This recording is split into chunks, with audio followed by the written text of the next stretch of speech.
Today is a good day. Today is a very fantastic day because I've got two new chainsaws to play with, which I'm going to do here shortly. But before I get into these two chainsaws, why I'm going to use them, a self-imposed challenge, I guess.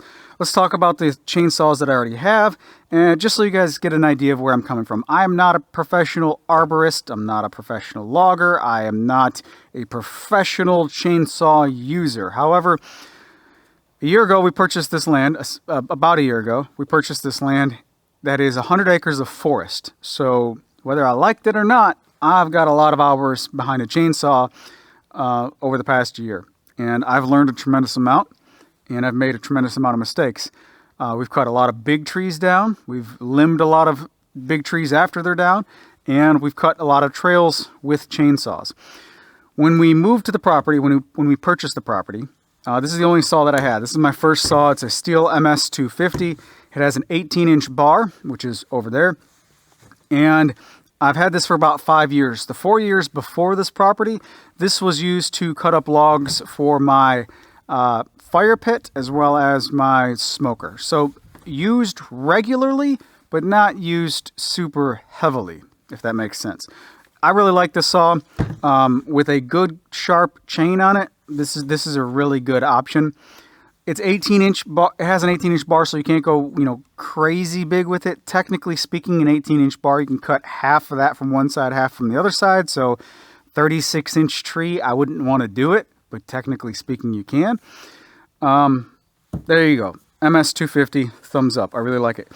Then we bought this. This is a Stihl HT 134 pole saw.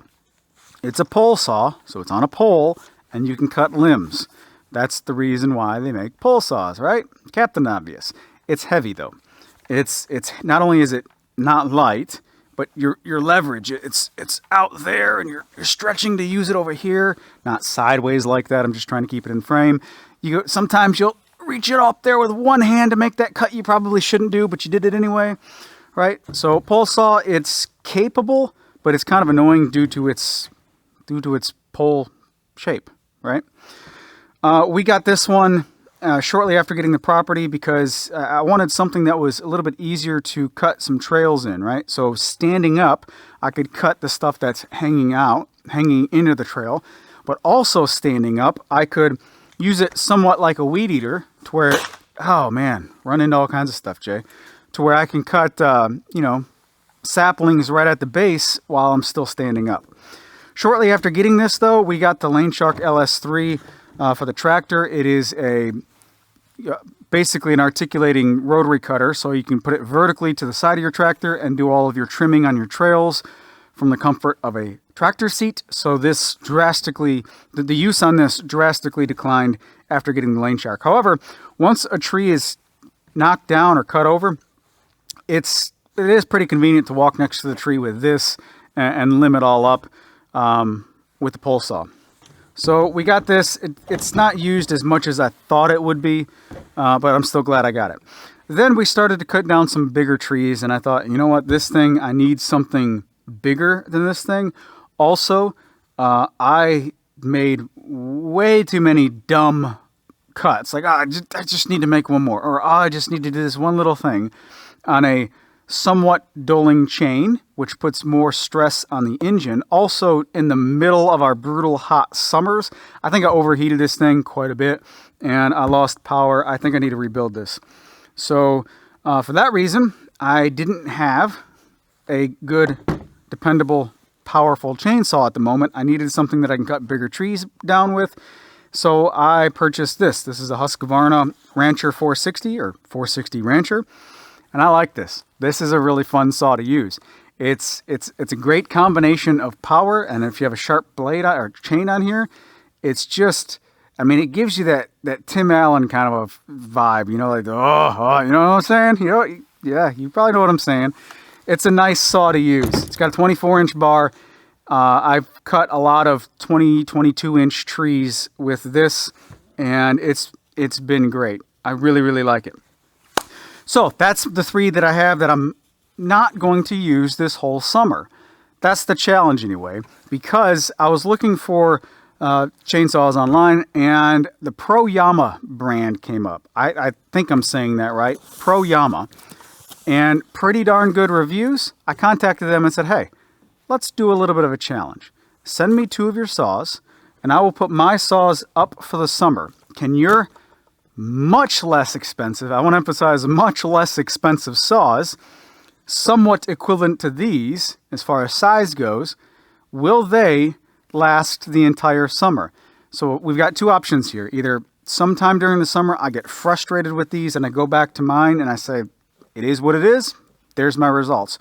Or in 6 months I say, you know what, why am I spending money on these particular brands when this one's doing the exact same thing? So I am not a professional arborist, I'm not a logger, but we have 100 acres of forest, well, 98 acres of forest now since we cleared 2, and there's something to cut every minute of every single day.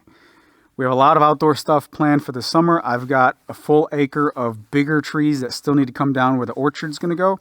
So I'm going to use these. Let me bring you in closer and I'll show you the 2 saws that I picked out to replace these 3.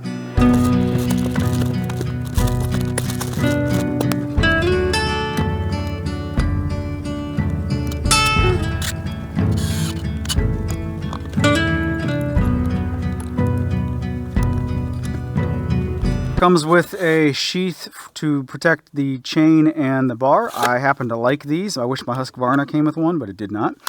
A round file, a rather large diameter round file. It looks to be a 7/32, which I like. So that's good. A scrunch, of course, a tool to put the grabber poker thingy on the back, which I know this has a name and it's evading me right now. And what looks to be a carburetor adjustment tool. So there you go. Oh, also a second chain. I have high hopes for this, so I'm rooting for this. I want this to be a good saw. I really do. I like the top handle. I like the form factor. This, to me, without ever firing it up, I don't know about performance and I don't know about longevity, but without ever firing it up, this looks like a handy form factor and looks like something that I would be using a lot. So high expectations, high hopes. Please don't let me down. Chain brake in the normal position, safety on the handle in the normal position, a thumb power off button. Here's your choke to get it started, a knob to get into the back side over here. I imagine that's where the air filter is. The exhaust is at the back right of the saw, which is new for me. All of my other saws have the exhaust up here. Bar and chain oil, gas and oil mix, and that's it. A real small form factor. A little primer bulb right here too. It also comes with a tool bag that, honestly, I should probably get in the habit of using these bags. That way I can keep a file and a scrunch with each one of the saws at all times. But to be honest with you, I probably won't. Round 2. Fight!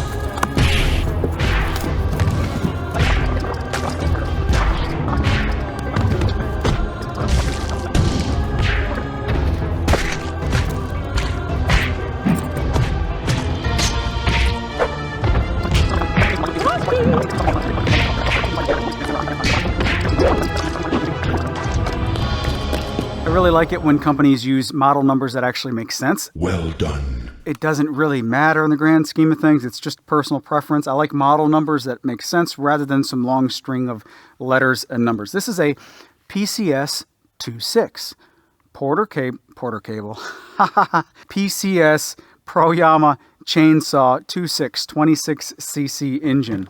This is a PCS 68 PROYAMA Chainsaw 68ccs. Well done. This one came with 2 different bars, a 20-inch bar, which is what I have on it now, and a larger 24-inch bar. I'm going to start out with the 20-inch bar for a little while because I know for sure that I don't have anything that requires a 24-inch bar immediately, but I can always switch over there to it in the meantime. If I put the 24-inch bar on it, it should be a very, very close apples-to-apples comparison with the 460 Rancher. The 460 Rancher, if I'm not mistaken, is 65 or 66 cc engine. This is a 68 cc engine. very, very close. 24-inch bar, 24-inch bar. So that would be a good comparison. But 20-inch, I think, is going to do a better job of combining the use of my 18-inch MS250 and the 24-inch here. It's kind of a medium-sized saw for a lot of stuff. 2 bars means it comes with 2 chains. Once again, some hand protection, hearing protection. Almost said earring protection. Hearing protection. A face shield that I've yet to assemble. I'll probably assemble this and give it to my daughter and let her play with it because I've got one that I like better. And some tools and a file. With that being said, I've got a little bit of work to do before the sun sets tonight, and I think I'm only going to take this one today. I'm going to put some use on this little guy and try and get a good initial thoughts out of it. I will do a little bit more cutting with this probably in the next couple days.